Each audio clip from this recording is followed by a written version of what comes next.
Bonjour, bienvenue sur mon tout premier vlog créatif où je vais découvrir avec vous l'argile autodurcissante pour réaliser un petit projet de déco tout simple. Pour commencer, petit débrief du matériel que j'ai préparé. Donc évidemment un bloc d'argile, j'ai pris de l'argile qui va blanchir en durcissant, mais je sais qu'il en existe aussi de couleur ocre ou de couleur noire. J'ai aussi sorti mon rouleau à pâtisserie, une éponge et un bol d'eau, de la peinture et du vernis brillant. Et bien sûr une pochette d'outils pour travailler la terre. J'ai trouvé celle-ci sur Amazon pour environ 12 € je crois. Je vous mettrai le lien en barre d'infos si ça vous intéresse aussi. Je commence par aplatir une boule d'argile que j'avais préalablement bien malaxée pour essayer de chasser toutes les bulles d'air et pour assouplir un peu l'argile parce que sinon c'était trop difficile à travailler.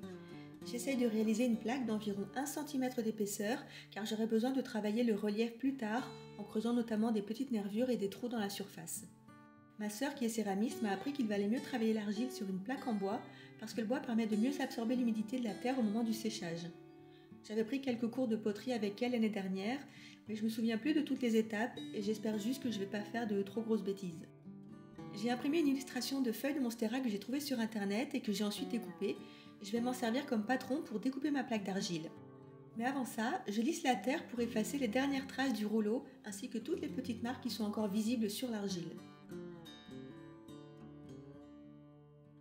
Ensuite, je me sers d'un cutter pour découper la forme de la feuille de monstera. Une fois la feuille découpée, je fais vite une boule avec les restes d'argile que je vais ensuite emballer dans du film cellophane pour éviter que l'argile ne sèche et pour pouvoir m'en resservir plus tard pour des projets futurs.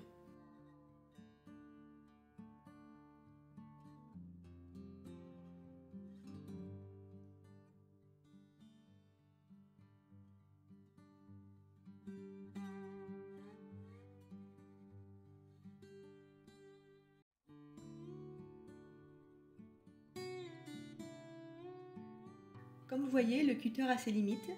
Je me sers donc ensuite d'un petit outil qui permet de racler un peu mieux tous les recoins inaccessibles et les rebords.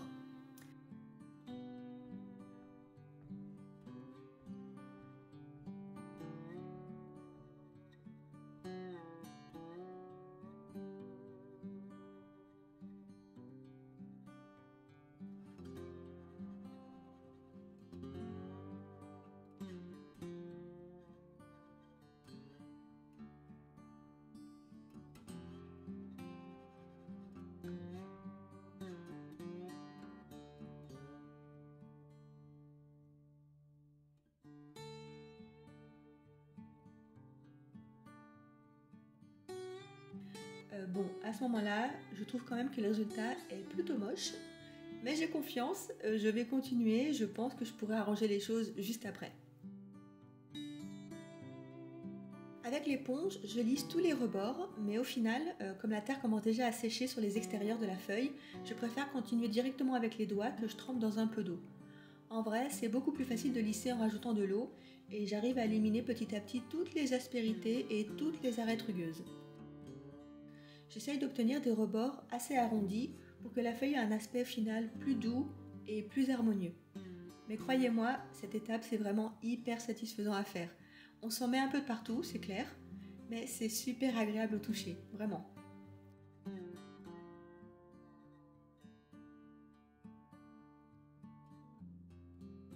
Ensuite, je viens dessiner la nervure centrale de la feuille avec un outil à rembourron et hop, ensuite un petit coup d'éponge pour bien lisser à nouveau.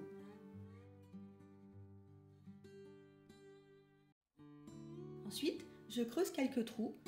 Ma feuille étant assez épaisse, je creuse des trous d'environ 5-6 mm de profondeur. Je mets du patron pour les placer plus ou moins correctement sur la feuille, on va dire. Ici, c'est le moment d'affirmer son originalité et de laisser son génie créatif s'exprimer, si je puis dire.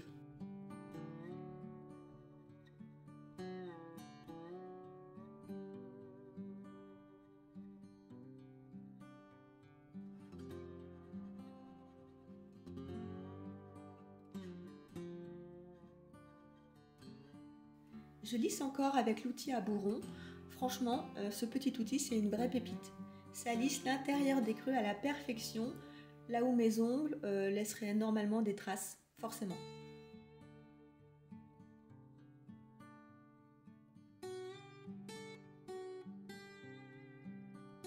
Ensuite, je peaufine le lissage des bords supérieurs au doigt, toujours avec un petit peu d'eau.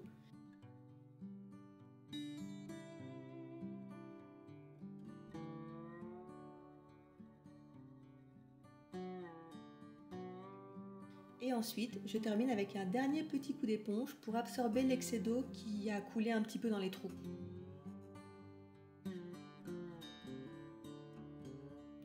Une fois terminé, je pose ma plaque dehors, bien à l'abri. Après réflexion, j'ai décidé de creuser quelques trous supplémentaires sur la feuille car je la trouvais un petit peu vide, un peu trop simple. Et j'ai aussi percé un petit trou en haut de la feuille à l'aide d'une paille pour pouvoir y accrocher une ficelle plus tard. Au final, j'ai laissé sécher l'argile 2 jours complets à l'air libre. Maintenant que l'argile est bien sèche, je passe à la peinture. J'ai trouvé ce joli vert qui, n'est pas du tout le même vert que celui des vraies plantes Monstera, mais tant pis, je vais faire avec parce que j'ai pas trop le choix. Non, en fait si, j'ai totalement le choix, mais j'ai juste la flemme de commander un nouveau pot de peinture et d'attendre 3 jours encore qu'il arrive. L'avantage de cette peinture, c'est que c'est une peinture qui sèche plutôt rapidement, en un petit peu moins d'1 heure. Mais bon, quand on voit le résultat de la première couche, j'ai carrément l'impression d'avoir barbouillé comme un enfant. Au final, il me faudra pas moins de 4 couches pour obtenir une couleur uniforme sur toute la feuille. Forcément, après 4 couches, la couleur est devenue très foncée et je dois avouer que je suis un peu déçue du résultat final.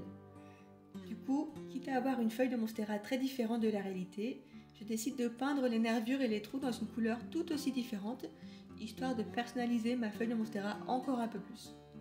Je rajoute donc une noisette de peinture blanche dans la peinture verte, je prends un pinceau un peu plus fin, et hop, c'est parti, je me lance.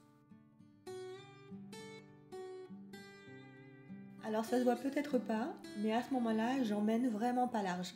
J'essaye de m'appliquer au mieux car j'ai pas du tout envie de devoir tout recommencer si je fais le moindre faux mouvement.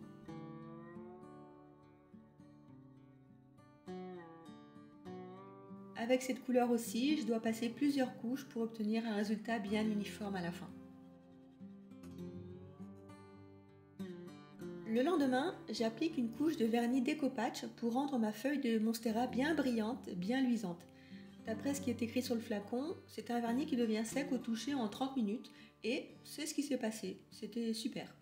Et tant mieux en fait, je dois dire, parce que je commence à en avoir un petit peu marre d'attendre encore et encore et encore entre toutes ces couches de peinture et de vernis. Ouais, ras-le-bol.